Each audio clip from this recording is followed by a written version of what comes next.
संस्कृताय मित्रों, आइए आज हम श्लोक 4 किरात अर्जुनियम का पढ़ने वाले हैं।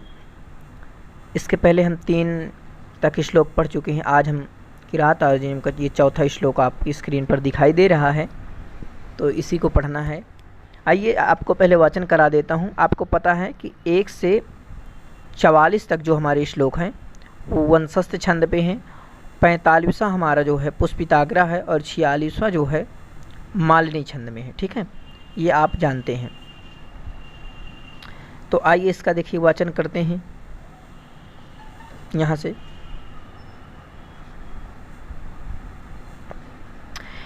क्रियासु युक्तेन पचार चक्षुषो न वञ्चनीयाः प्रभवो न जीवभिः अतुर्हसि छन्तिमसाधु साधु वा हितं मनोहारि च दुर्लभं वचा।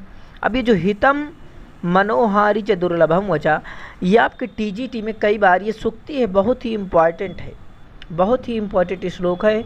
ये कई बार सूक्ति आई है। आइए ध्यान से अर्थ समझिए। देखिए एक एक शब्द का अर्थ बताता हूँ आपको। आप अगर ध्यान से स्क्रीन पर देखेंगे तो नपह यानी इसमें लगा है आपका संबोधन लगा हुआ है, संबोधन का आगे चिन्ह लगा हुआ। एक एक चीज़ ध्यान से देखेंगे तो आप आराम से समझ जाएंगे।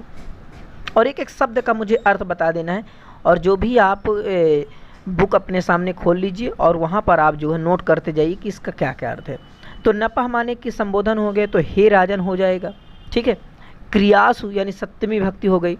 क्रियासु यानी कार्यों में, सप्तमी में कर्ता ने कर्म को करण से संप्रदान के लिए अपादान से अलग होना, ऐसे जब करेंगे आप तो क्रियासु यानी क्रियाओं में, कार्यों में। युक्त है माने, युक्त का मतलब क्या होता है? युक्त यानी नियुक्त किए गए। युक्त है माने नियुक्त किए गए। अनुजीविव, अनुजीव भी, तो अनुजीव भी मतलब होता है सेवकों द्वारा, जो अनुचर होते हैं, सेवक होते हैं, सेवकों द्वारा। चार चक्षुषा जो है आपका, इसका मतलब होता है गुप्तचर रूपी नेत्रों वाले, गुप्तचर रूपी नेत्रों वाले। प्रभव का मतलब क्या होता है? तो प्रभव का मतलब होता है स्वामी, प्रभु यानी स्वामी। ठीक है। और देखिए नवंचनीय,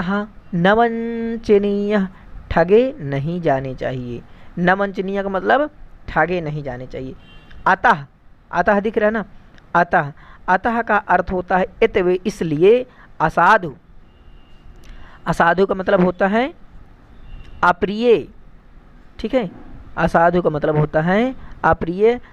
साधुवा अथवा प्रिय वचन, साधुवा यानी साधु यानी प्रिय वचन को क्षंतुम माने आप, क्षंतुम का मतलब होता है आप क्षमा करने।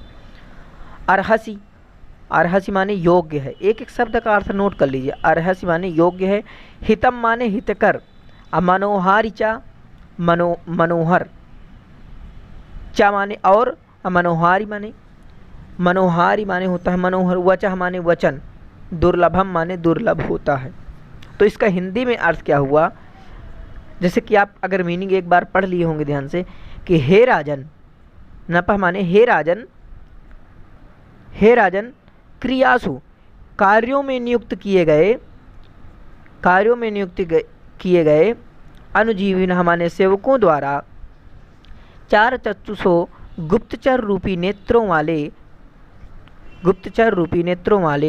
न वंचनीय, गुप्तचर रूपी नेत्रों वाले राजा लोग ठगे नहीं जाने चाहिए। न वंचनीय, ठगे नहीं जाने चाहिए। अतः इसलिए इतवे मेरे अप्रिय अथवा प्रिय वचन को क्षमा करें। ये वनीचर कह रहा है युधिष्ठिर से कि इसलिए मेरे अप्रिय यानी जो आपको अप्रिय वचन लग रहे हैं या प्रिय वचन को क्षमा करें, क्योंकि हितकर, हितम मनोहारी च दुर्लभम, हितकारी और मनोहारी वचन क्या होते हैं? दुर्लभ होता है। आशा करता हूँ कि श्लोक आपको समझ में आ गए होगा। ठीक है।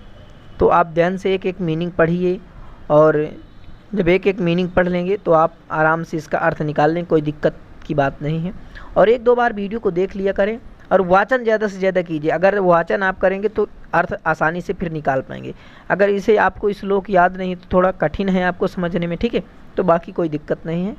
आशा करता हूँ कि आप समझ गए होंगे और ज़्यादा से ज़्यादा वीडियो को शेयर कीजिए और संस्कृत का प्रचार कीजिए। नमः संस्कृताय मित्रों।